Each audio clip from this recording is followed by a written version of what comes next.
بسم الله الحمد لله رب العالمين والصلاة والسلام على أشرف الأنبياء والمرسلين نبينا وحبيبنا محمد وعلى آله وأصحابه ومن تبعهم بإحسان إلى يوم الدين. سمي حسين بشير يبالال يولو سفر يميقينيو يا أبي هريرة مسجد إمامنا خطيب بمون كحصرات إزطنا سوس الجمري اسكاون درس ياقلقر كقينيالو የትውልድ ቦታ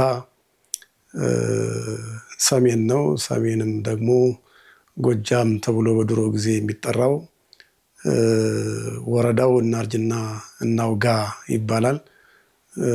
ብዙ ሰዎች እናርጅና እናውጋ የሚለውን ሲሰሙ ጥሩ ነው፣ አርጅቶ ማውጋት የታሪክ ማህደርም ማግኘት ስለሆነ መልካም ነው ይላሉ። የትውልድ ቦታ ይሄ ሲሆን ልዩ ቦታው ደግሞ ጓራ ገደል ይባልና ቤተ ንጉስ ትባል ነበር። እኛ የተወለድንባት ቦታ ለየት ያለች ሰፈር ነበረች። እዚህ ቦታ ከተወለድኩ በኋላ ወደ 8 ዓመት አካባቢ ሲሆን ቢቸና የሚባለው ከተማ ተመልሰን ወደዛ መጣን። እዛ እንደደረሱ 9 ዓመት አካባቢ ላይ ሲሆነኝ ፍኛላዱር የሚባል አካባቢ ነበር። ከከተማው አንድ ሸለቆ ብቻ ነው የሚለየው። እሱን ስትሻገር ፍኛላዱር የሚባል ቦታ አለ። እዚያ ቦታ ላይ ደግሞ ሼህ ዩሱፍ ዳመና የሚባሉ ከኛው አካባቢ ከአባቴ ሀገር የመጡ ከቦረና የመጡ ሼህ ነበሩ። እሳቸው ሼህ ዘንድ ቁርአን እንድንቀራ ወደዛ ተላክ። ትምህርት ቤትም እንዲሁ እንድንማር ተፈልጎ ነበርና ስንመለስ አሁን ላይ በላይ ዘለቅ ከፍተኛ ደረጃ ተብሎ የሚታወቅ ቦታ እዛ አካባቢ መተን እየሞካከርን እዛው አካባቢ ደግሞ ኳስ እየተጫወትን ጀመር። እዚያው ቁርአን አከተምኩኝ። አሁን ላይ ፍኛላዱር የሚባለው አካባቢ የከተማው አንድ አካል ሆኗል። እየሰፋና እየተለጠጠ ስለሄደ ከተማው 9 ወር አካባቢ ላይ ስደርስ ቁርአን አከተምኩኝ። ምላሽም እዛው ቀራሁ። ምላሽ የሚባል ስርዓት ስላለው ይህ ሼህ በጣም ትልቅ ሼህና አስተዋይ ታጋሽ የነበሩ ሼህ ነበሩ። በጣም የሚወደዱ ሼህም ነበሩ። እሱን እንደቀራው ሰፊነቱ ሰላትና ሰፊነቱ ነጃ ጀምሬ ነበር። እዛ አካባቢ ያው መዝሀብ ሻፊዕያ ላይ የመዝሀቡ ኪታብ ሲቀራ ሲጀመር በሰፊነቱ ሰላትና በሰፊነቱ ነጃ ነው የሚጨመረው። እሱን የቀራሁ እንዳለ በአጋጣሚ አባቴ ወደ ሀገሩ ሄደ፣ ወደ ቦረና። እኛም ተከትለናው ሄድን። ርስት ነበረውና መሬት ማግኘት ስለነበረብን እኛ የእሱ ብዙ መሬቶች ነበሩት። እሱን ለማግኘት በደርግ ጊዜ ተወስዶበት ስለነበረ ቤተሰብ አለኝ የሚለውን ለማሳየት ወሰደን። እዚያው ቀረን ማለት ነው። በተወሰነ ጊዜ በኋላ እናቴ ተመልሳ ወደዚሁ ወደ ቢቸና አካባቢ ተመልሳ መጣች። እኔ ግን ወደዛው ቂራቲን ቀጠልኩኝ። ሸማጎሌ የሚባሉ ነበሩና የአያቴ የሚከድማቸው አደም አደራ የሚባለው ሰውዬ ሲከድማቸው የነበረው ሼህ ልጅ ናቸው። ሼህ መሐመድ ያሲን ይባላሉ። የሼህ ኢማም ልጅ ናቸው። እሳቸው ጋር ሽርጡ ሰላት ጀመርኩ። እንደገና ሽርጥ ሰላትና አቡለይስ እዛ አካባቢ ላይ እንደቀራሁኝ ከፍ ብለህ እዛ አካባቢ ላይ የተሻለ የፊቅህ ኪታብ የሚቀራበት ስላለ ዋላ መሄድ አለብህ ተባልኩኝ። ዋላ ደግሞ ዘመዶች የነበሩና የአባቴ አክስት ልጆች እዛ አሉ። እነሱም ጋር ቢሆን ቀለብ ተይዘህ እዛ ትቀራለህ የሚል አቅጣጫ ተሰጠ ከቤተሰብና ከደጋማ ጎሌ ከፍ ብዬ ወደ ዋላ ሄድኩኝ። ዋላ አካባቢ ላይ ደግሞ ሼህ ሰይድ ሰንከሪ የሚባሉ ሼህ ነበሩ። ሰንከሪ ማለት ያው ወረሂበኑ አካባቢ ያለ አካባቢ ነው እንደተነገረን። እነሱ አካባቢ ላይ ነው በዛት የቀራሁት። ሼህየው በጣም ይወዱ ነበርና አንዳንድ ቦታ ሲሄዱም ሙሰላም ይዘው እኔ ነበርኩኝ። በየቦታው ያው የገጠር መሻይኾች ሙሰላ ያስፈልጋቸዋል። ዳዋ ከተደረሰ ሰላት አንጥፈው የትም ቦታ ቢሆን ሱትራ ደግሞ አንካሴ ይተከልና ይሰግዳሉ። ያን ለማድረግ በሄዱ ቁጥር አንድ ደረሳ ተመርጦ ያ ሙሰላ ይዛል። ሙሰላው የተሰራው ከከብት ቆዳ ነው። በኋላ ላይ ግን ትንሽ ከፍ እያልን ስንሄድ ወደ 14 ዓመት አካባቢ ስንደርስ ደግሞ ወደ ቃሉ መሄድ አለብን በሚል ከጓደኞች ጋር ተነሳስተን ቤተሰብም ሳይፈቅድ 3 ቀን ተጉዘን ቃሉ ገብተናል።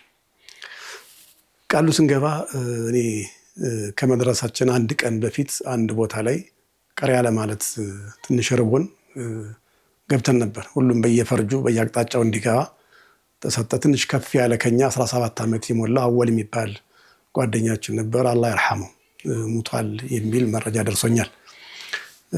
እሱ አንተ በዚህ ሂድ፣ አንተ በዚህ ሂድ ብሎ አቅጣጫ ሰጠን። 4 ነበር የነበርነው። ያኔ እኔ ውሻ በላኝ። ውሻ ሲበላኝ ከባቲ አካባቢ ላይ ነበር የነከሰኝና በጣም ደማ። ሲደማ ያደረጉት ሽርጥም በደም ጨቀየ እና የልጅነት እንትን ይገርምኛል። ተበሳጨሁና መግሪብ ስገድ ምናምን ሲሉኝ እንዴ አላህ እንዴ በውሻ አስበልቶኝ እንዴት ነው የምሰግደው ለሱ በሚል የተናገርኩበት አጋጣሚ ትዝ ይለኛል። በዚህ መልኩ ቃሉ እንደሄድን ቦርከናን ተሻግረን ወዲህም ማዶ ላይ አንድ ሐነፊ ሼኽ አሉ ተብለኛ ሐነፊ ነበርንና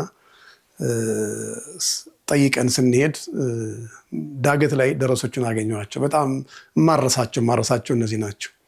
ወደዛ እየሄድን ነው ብለን ስንነግራቸው አይ ቀሪያ ሞልቷል፣ ደረሳ በዝቷል፣ ስለዚህ አታገኙም ተመለሱ አሉን። በኋላ ስናጠራ ግን ስትኖን አገኘ ነው። ደረሳ በባህሪው እንዲህ አይነት እንትኖችን ያካሂዳል። ተመልሰን ግን ተሻግረን አንቻሮ አካባቢ እንሄድ ነው። አንቻሮ አካባቢ ስንሄድ አንድ ሻፊዒ ያሉ ተባለ። ሐነፊ ስንል ከፍ ብሎ ዳገቱ አካባቢ ያሉ አሉን። እዛ አካባቢ ሄድን። ጓደኛዬ ትዝ ይለኛል የአባ ሂሳን የሚባሉ ቀይ አፈር ላይ አንድ ሼኽ ነበሩ። የእሳቸው ልጅ መሐመድ ጀማል የሚባል ነበር ጓደኛዬ። ከሱ ጋራ ነበር ያንን ስናካሄድ የነበረው። እኒህ እንግዲህ ዋና ዋና የሚባሉት ጉዳዮች ናቸው። ሌሎቹ ጉዳዮች ደግሞ የሚገርመው እኔ አጀሩማ ቀራሁት ብዬ የማስበው በእናቴ ወንድም ባጎቴ ነው። እሱ ደግሞ አርዲቦ አካባቢ ላይ ናሁና ሰርፍ ቀርቶ የመጣ ሰው ነበር። አዲስ አበባ ላይ ተመልሰን ከጓደኞች ጋር እንዲሁ ተመልሰን የመጣንበት አጋጣሚ ነበር። አንድ ሼኽ አብደላህ የሚባሉ የጌታ ሼኽ ዘመድ የሆኑ ከእሳቸው ጋር ደግሞ ተፍሲር ስንቀራ ነበረ። እንዲህ እያልን ይሄ የዓቂዳውን ኪታብ ደግሞ ያው ሼኽ መሐመድ ዘይን ዘህረዲን የመጀመሪያው የዓቂዳ ሼኽና እንደ አባት የምቆጥራቸው ሼኽ ናቸው። ከልጅነት ጀምሮ ያሳደጉኝና አቅጣጫ የሰጡኝም እሳቸው ናቸው። በኋላ ላይ ያው ሙነዘማም ሲመጣም ከወጣቶች አንዱ ነበርኩኝ።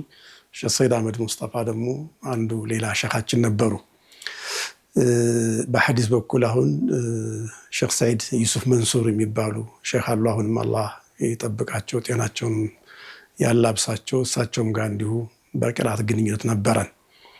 እንዲህ እያልን መጨረሻ ላይ ወደ ሱዳን ለመሄድ ሐጅ መሐመድ አወረጃ አላህ ይጠብቀውና ጤናውንም አላህ ይስጠው፣ ጀዛውንም አላህ ይክፈለው።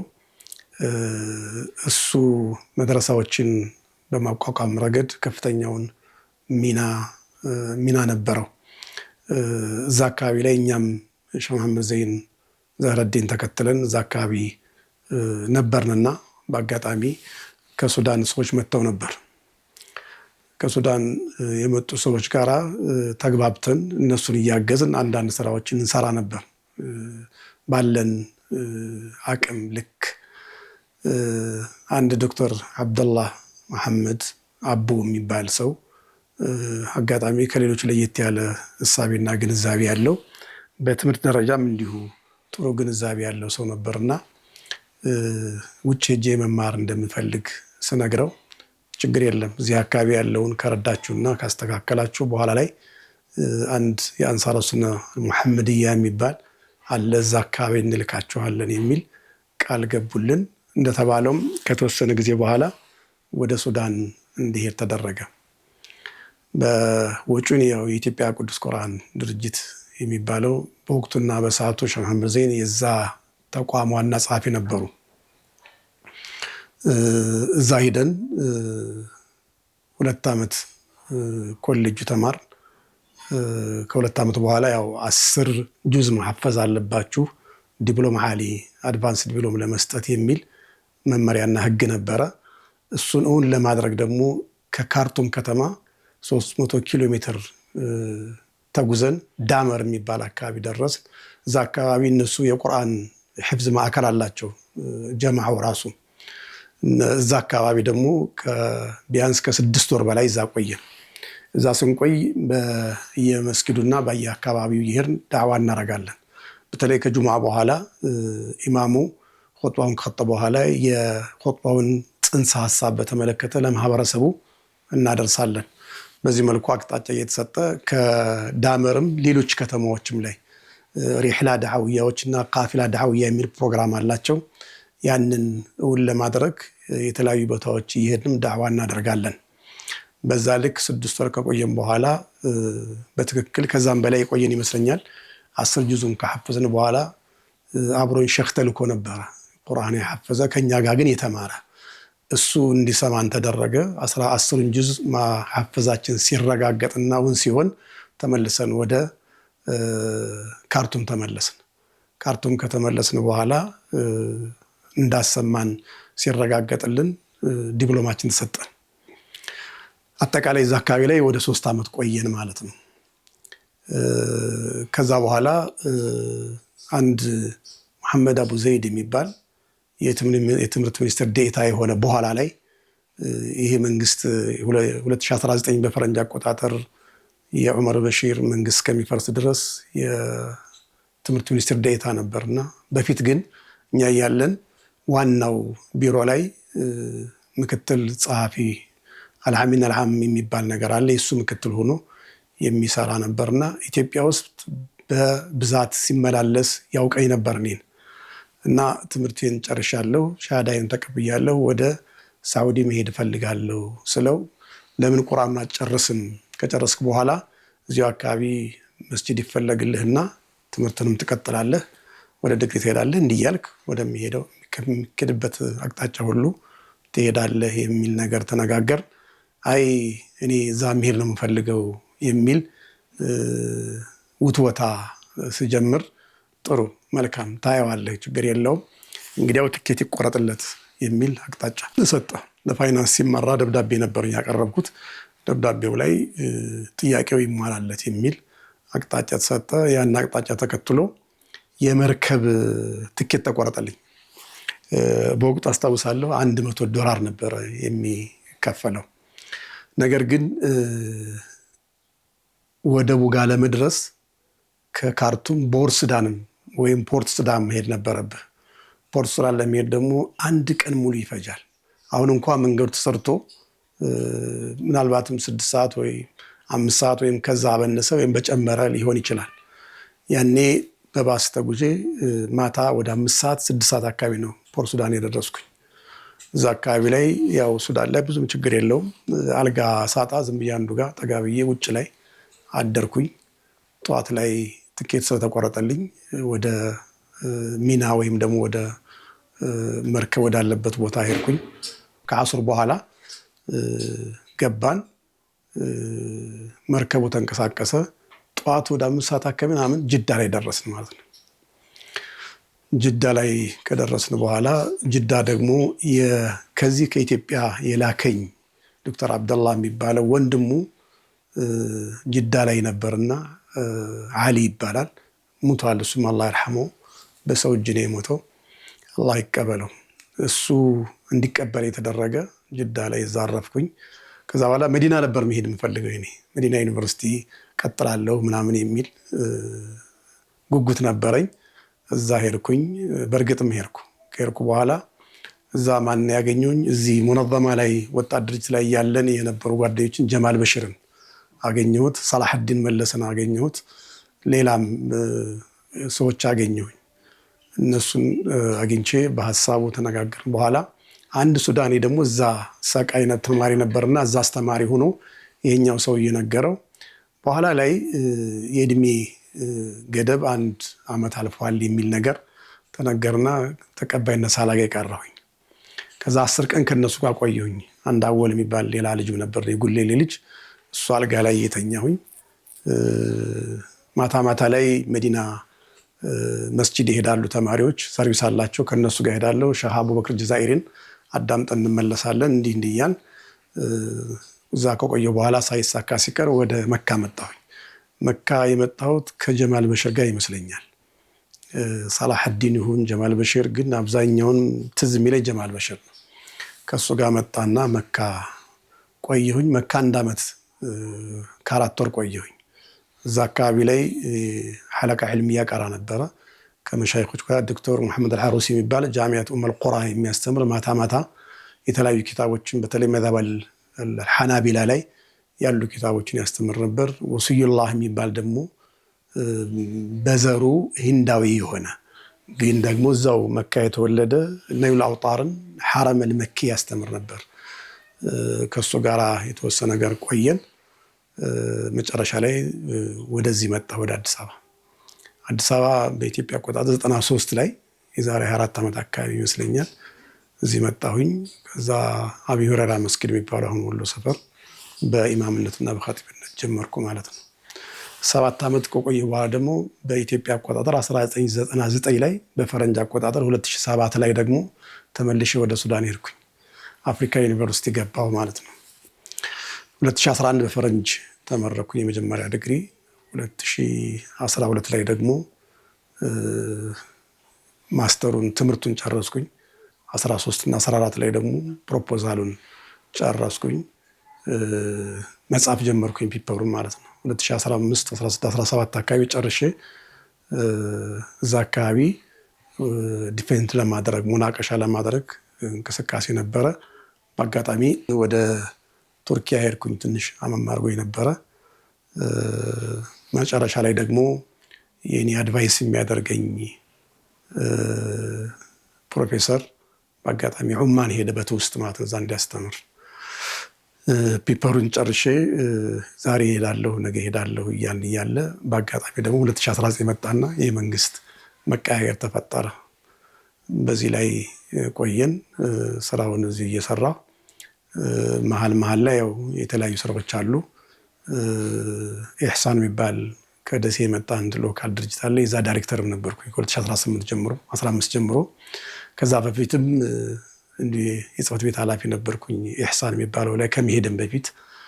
መሀል ላይ ደግሞ 2011 አካባቢ ላይ ደግሞ 12 አካባቢ ደግሞ አዲስ አበባ መጅሊስ ላይ ስራ አስፈጻሚ የዑለማ ስራ አስፈጻሚ ተሾሜ እዛ ሄድኩኝ። እስከ 2014 ደግሞ በስራ አስፈጻሚ ቆይቼ 2014 ደግሞ የከተማው ምክር ቤት ዋና ጸሐፊ ሆኜ እስከ 2017 ቆየሁ ማለት ነው። በዚህ ሂደት ላይ የኢማምነቱና የኸጠቡ ስራ እንዳለ ነው። በዛ ቀጠል መሀል ላይ 2023 በፈረንጅ ሚኒሶታ ዩኒቨርሲቲ ሲመጣ እዛ ጋር ደግሞ ሁለተኛ ማስተር እዛ ተመዘገብኩና 2024 መጨረሻ ላይ ማስተርሳችን እዛ ጨረስን ማለት ነው።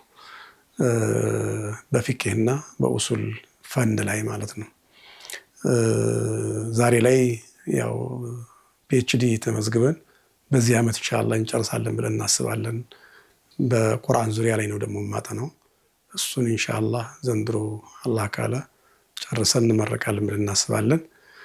እስከ 2017 ጸሐፊነቱን ከሰራው በኋላ ምርጫ ሲመጣ ደግሞ መጨረሻ ላይ በምርጫ ወደ ፌዴራል መተን አሁን ፌዴራል አካባቢ ነው ያለ ነው። እንግዲህ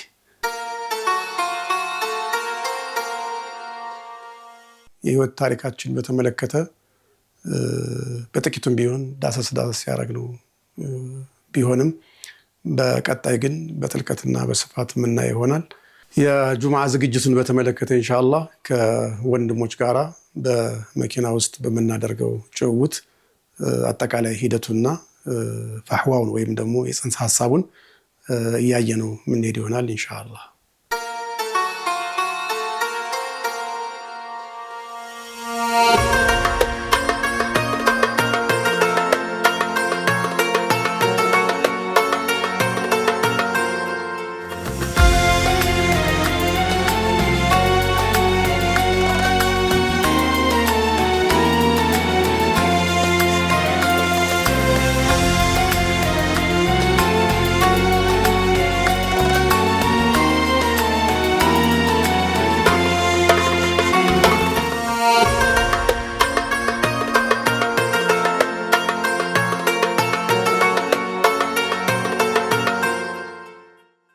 بسم الله الرحمن الرحيم الحمد لله رب العالمين والصلاة والسلام على أشرف الأنبياء والمرسلين نبينا وحبيبنا محمد وعلى آله وأصحابه ومن تبعهم بإحسان إلى يوم الدين እንግዲህ አሁን ላይ ያለነው ወደ ወሎ ሰፈር አቢ ሁረይራ መስጂድ ለመሄድ እየተንቀሳቀስን ያለነው መንገድ ላይ ነን ያለነው። አቢ ሁረይራ መስጊድ እንደሚታወቀው ዋናው ቦሌ ወደ ኤርፖርት ወይም ወደ አውሮፕላን ማረፊያ ወደሚያስኬደው የሚገኝ መስጊድ ነው። እዚህ መስጊድ ላይ ቀደም ብለን እንደተነጋገርነው ሁሉ በ1993 ነሐሴ አካባቢ ላይ ነው ስራ እዛ የጀመርኩት። ስራው እንዳለ እየወጣሁ እየገባሁም ቢሆን እስካሁን ድረስ ቀጥሏል ማለት ነው። ኹጥባ የጀመርኩት በትክክል 93 ላይ እዚሁ መስጂድ አቢ ሁረይራ ነው። ከሱ ውጭም የተለያዩ መስጊዶች ላይ ኹጥባ አድርጌያለሁ። በተለይ የአፍሪካ ቲቪ ከተመሰረተ በኋላ ቀናት ጠይባ የሚባል ሌላ ቻናል ነበር። እዛ ጋር ነበር እኛ የነበር ነው። ከሱ ጎን ደግሞ አንድ መስጊድ ነበረ። እዛ መስጊድም እኔ ኸጢብ ነበርኩኝ ሱዳን ላይ። ለብዙ ጊዜ ስኸጥብ ቆይቼ በኋላ ላይ ግን ዶክተር መሐመድ ሐሚዲን ሲመጡ ለፈታዋ እሳቸው እንዲኸጥቡ ቦታውን እለቃለሁኝ። ሲሄዱ ደግሞ ወደ ሀገር ቤት ተመልሼ እኔ ተካና ኹጥባውን እኸጥባለሁ። በዛ መልኩ ስኸጥብ ነበር። በሌላ መንገድ ደግሞ ጃሊያዎች የኢትዮጵያ ጃሊያዎች ተሰብስበው አንድ ቦታ ላይ ዳዋ እናደርግ ነበረ። ከዩኒቨርሲቲው ብዙ ያራቀ አፍሪካ ዩኒቨርሲቲ እዛ ላይ የተተካካን እዛ ዩኒቨርሲቲ ያለን ተማሪዎች ያለን ኹጥባ እንኸጥብ ነበርና እኔ ሲደርሰኝ የኔ ተራ እኔ እኸጥብ ነበረ። በሌላ ጊዜ ደግሞ ኡስታዝ ነስሩ፣ ኡስታዝ አብዱል መጂድ ረሂመሁላህ እነዚህ ሁሉ እየተተካካን እንኸጥብ ነበር። አዲስ አበባ ላይ ደግሞ አልፎ አልፎ አንዳንድ ቦታ ላይ ቃል መጣህልን የሚል ጥያቄ ሲጠይቁኝ ነስር መስጊድ በተለምዶ አብዱልቃድር ኸሊፋ መስጊድ የሚባለው ቃሊቲ መናኸሪያ ያለው መስጊድ ላይ ኹጥብ ያለው። አዲሱ ሰፈር የሚባል ሳሪስ እዛ መስጊድም ሼህ መሐመድ ሲራጅ የሚያሰግዱበት መስጊድም ኹጥባ ኹጥብ ያለው። ከዛ ውጪ በቅርብ የኮሪደር ልማቱን ተመልክቶ ወይም አስመልክቶ ተውባ መስጊድ ከዛንጊስ ያለው ቦታ እንዲቀይር ተደርጎ ነበርና እሱም ቦታ ቀይረን አንድ መስጊድ ሰርተናል። አዲሱ መስጊድ ላይ የአዲስ አበባ ከተማ እስልምና ጉዳይ ከፍተኛ ምክር ቤት ፕሬዝዳንት ሼክ ሱልጣን አላህ ይጠብቃቸውና እንድኸጥብ አቅጣጫ ሰጡ። የመጀመሪያ ሰርተን ከጨረስን በኋላ መስጊዱን የመጀመሪያ ኹጥባ ያኸጠብኩት እኔ ነኝ። በዚህ መልኩ የተለያዩ መስጊዶችም ላይ ስኸጥብ ቆይቻለሁ። አቢ ሁረይራ መስጊድ ግን አሁንም ቢሆን ዋና ኢማምና ኸጢብ ሆኜ እያገለገልኩ እገኛለሁ ኢንሻአላህ። ሐቂቃ የኔ ተሞክሮ እንደነገርኩ ከ20 ዓመት የዘለለ ተሞክሮ ነው ያለውና በእነዚህ 20 ዓመት የኹጥባ አደራረግ ስርዓትና ዝግጅት ብዙ የዝግጅት አይነቶችን አድርጌያለሁ ማለት ይቻላል። ኹጥባ ጽንሰ ሐሳቡ ሳምንታዊ ሪፖርት ማቅረብ ነው የሚሆነው። ሙስሊሞች ላይ ያለ ነገር ካለ ያንን ሐሳብ ሰብሰብ ብለው ሲመጡልህ ማንጸባረቅ፣ የሚኮነን ጉዳይ ካለ በጠሪቀትን እስላሚየትን ሰሊሳ በሆነ ረጋ ባለ መልኩ ሐሳቡ ለማህበረሰቡ እንዲደርስ ማድረግና መጠንቀቅ ካለባቸው እንዲጠነቀቁ፣ መቆጠብ ካለባቸው እንዲቆጠቡ፣ በሌላ መንገድ ደግሞ የሚበረታታ ጉዳይ ተከስቶ ከሆነ በሳምንቱ ዙሪያ ላይ በሳምንቱ አጋጣሚ የተሰሩ ስራዎች ካሉ እነዛ መልካም ስራዎችና ደግነቶችን ማበረታታት ያላቸውን አጅርና ምንዳ ደግሞ ከአላህ የሚገኘውን ማሳየትና መንገር ነው የሚሆነው። ይሄንን ሐሳብ ታዲያ እንዴት ነው ማድረስ የሚቻለው ተብሎ ሲታሰብ እንደተባለው መጀመሪያ አጠቃላይ ያለውን ቅኝት ይፈልጋል። አገር ውስጥ ያለው ተጨባጭ ምን ይመስላል፣ የማህበረሰቡ መልከታና እይታ ግንዛቤ በዲን ዙሪያ ያላቸው ምንድነው የሚለውን ዳሳ ይፈልጋል። ይሄን ዳሰሳ እንዴት ታገኛለህ የሚለው ላይ ሲመጣ ደግሞ አንዳንዴ ከሚዲያ የምታገኘው ጉዳዮች አሉ። እንዲህ ነገር ተፈጠረ፣ እንዲያ ነገር ተከሰተ የሚል ነገር ታያለህ፣ ትሰማለህ፣ ታነባለህ።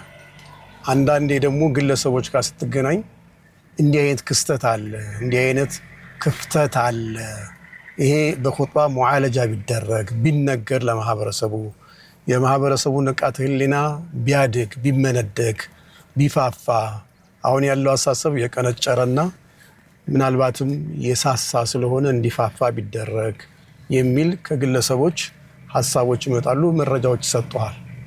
እነዚህ መረጃዎችን አጠናክረህ ለማህበረሰቡ በሚደርስበት መልኩ ወደ ኹጥባ አዘጋጅተህ ታቀርባለህ። መንገዶቹ እነዚህ ናቸው። እኔ ግን እንዳንድ ኸጢብ የምዘጋጀው ቢያንስ ከሁለት ቀን በፊት ነው የምዘጋጀው። ካልሆነ ግን ቢያንስ 3 ቀን ሊፈጅብኝ ይችላል። የምጨምረው የምቀንሰው ስለሚኖር ኹጥባው ጁምዓ ከተዘጋጀ እሁድ፣ ቅዳሜና እሁድ፣ ሰኞ ብዙም ትኩረት ላልሰጥ እችላለሁ በጉዳዩ ላይ። ከማክሰኞ ጀምሮ ግን መረጃዎችን ማሰባሰብና ማፈንፈን እጀምራለሁ። አጠቃላይ ያለው ተጨባጭ ምንድነው? የትኛው ላይ ነው ትኩረት መስጠት ያለብኝ? አገር አቀፉ ላይ ነው? ዓለም አቀፉ ላይ ወይስ በከተማ ዙሪያ ብቻ ኹጥባዎች መዘጋጀት አለባቸው የሚለውን ነገር አመዛዝናለሁ። አገር አቀፉ እና ዓለም አቀፉ ትኩረት የሚሰጥና የሚስብ ከሆነ የኛም አጀንዳ ሆኖ ካየሁት ያን አጀንዳ ቅድሚያ ሰጥቼ በዛ ላይ ይዘጋጃለሁ። በዚህ መልኩ ቢያንስ ከሮብ ጀምሬ እንቅስቃሴውን ጀምራለሁ ማለት ነው። ማዘጋጀው ድሮ በተለይ ሱዳን ሄጄ ከመጣሁ በኋላ ከሱዳን በፊትም ኸጥብ ነበርና እኔ በጽሁፍ ነበር መኸጥብ የነበረው። ጽሁፍ አዘጋጃለሁ፣ አንደኛ ኹጥባ፣ ሁለተኛ ኹጥባ በሚል። በኋላ ላይ ግን ሱዳን ላይ ያሉ ኸጢቦች አብዛኛው እርቲጃሊ የሚባል ኹጥባን የሚኸጥቡት ምን ማለት ነው? ሐሳቡን ያዘጋጃሉ፣ ያነባሉ፣ አእምሯቸው ውስጥ ይኸዝናሉ። አእምሯቸው ውስጥ ከኸዘኑ በኋላ መድረክ ላይ ሲወጡ በቅደም ተከተል ያን ሐሳብ ወደ ማህበረሰብ እንዲደርስ ያደርጋሉ።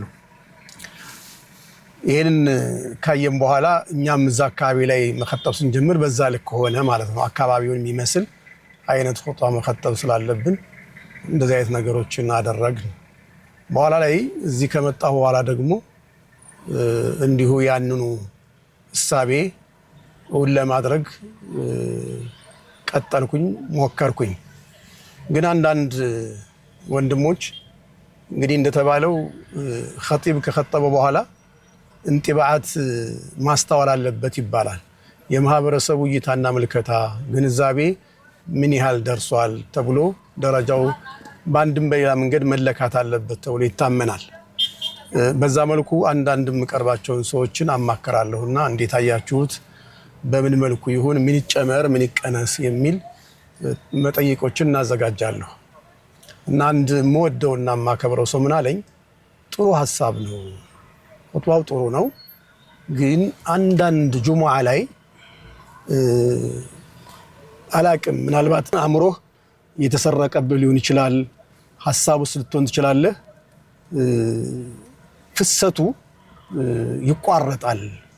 ስለዚህ ይህን ፍሰት እንዳይቋረጥ እኔ ሀሳብ የምሰጠው ጽሁፍ ጽፈህ አደራጅተህ ሀሳብህን ብትመጣ ይሻላል።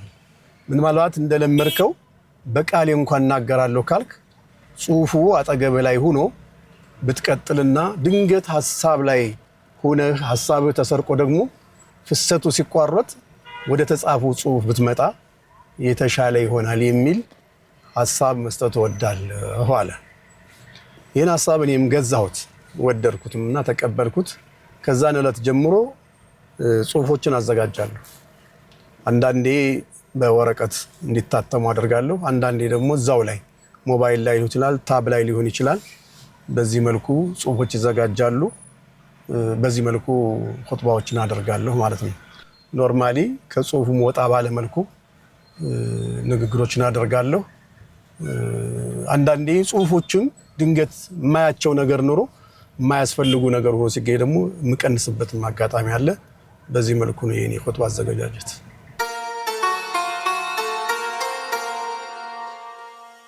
ኖርማሊ እሱ ያው ከፈጅር በኋላ የተለመደ ነገር አለ። ብዙ ጊዜ ሙስሊሞች የሚያውቁት ገላ መታጠብ የሚል ነገር ያለው ይሄ የተለመደ ነገር ነው።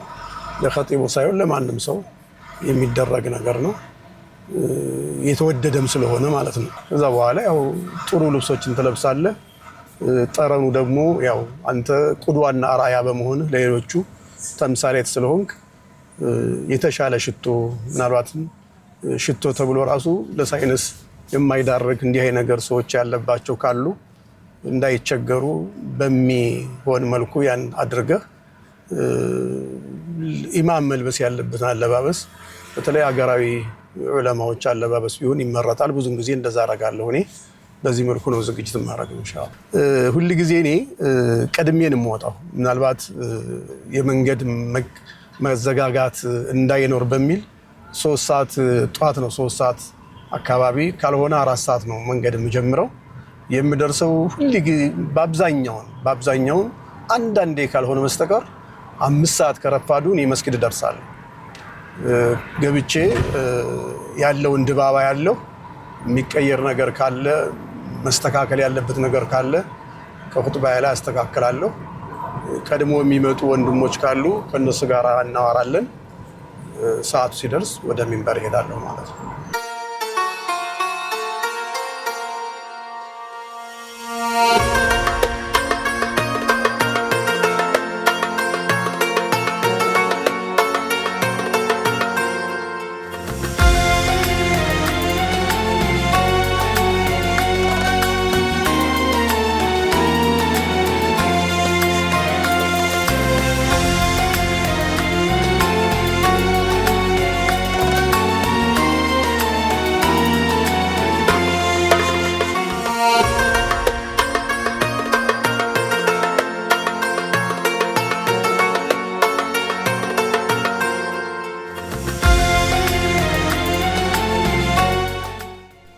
قامت على وحدانيته البراهين والحجج، وأشهد أن سيدنا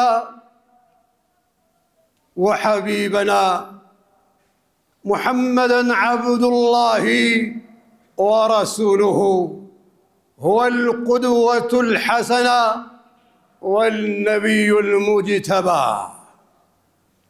صل اللهم وسلم وبارك عليه وعلى آله وأصحابه، ساروا على أقوم طريق وأعدل منهج، والتابعين ومن تبعهم بإحسان إلى يوم الدين، وسلم تسليما كثيرا.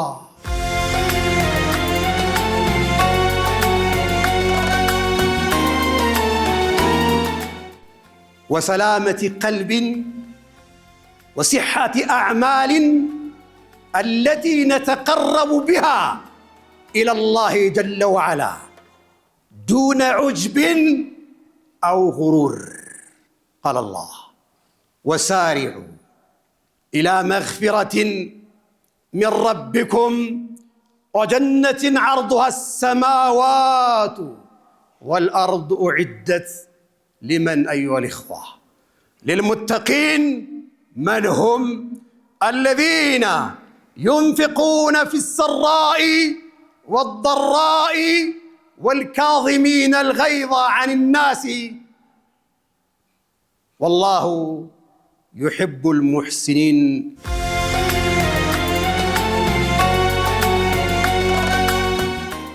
ሐተ ነቂይ ተቂይ ነቂይ የሆነ ንጹህ የሆነ ሰው ተቂይ ነው ተብሎ ጣት የሚቀሰርበት ሳይቀር ይሳሳታል።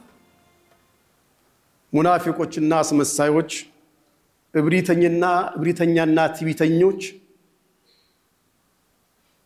እንደሚሳሳቱ ሁሉ ድንበር እንደሚሻገሩና አጉራ ዘለል ባህሪ እንዳላቸው ሁሉ ጥሩ ሰውና መልካም ደግና በጎ የሚሰሩ ሁሉ ይሳሳታሉ። እንዴት ምን ሲባል የሚባል ነገር የለም። የዘል المسلم النقي التقي ሙናፊቅና ፋሲቅ ባህሪው ቢሆንም መገለጫው የሙእሚኖች መገለጫ ያኛው ባህሪ ቢሆንም ይከሰታል። ትልቁ ቁም ነገር ግን መመለሳቸውና የነበረውን ስህተት አለማረማቸው ነው የሚያስነውረው የሚያስወቅሰው። በዚያም ላይ መቀጠላቸውና ምናልባትም በማናለብኝ የሚሄዱ ከሆነ ያስወቅሳል። ወኢዛ ፈዐሉ ፋሒሸተን አው ظለሙ አንፉሰሁም ዘከሩ ላህ ፈስተግፈሩ ሊዙኑቢሂም ወመን የግፊሩ ዙኑበ ኢለላህ ወለም ይስሩ ዐላ ማ ፈዐሉ ወሁም የዕለሙን።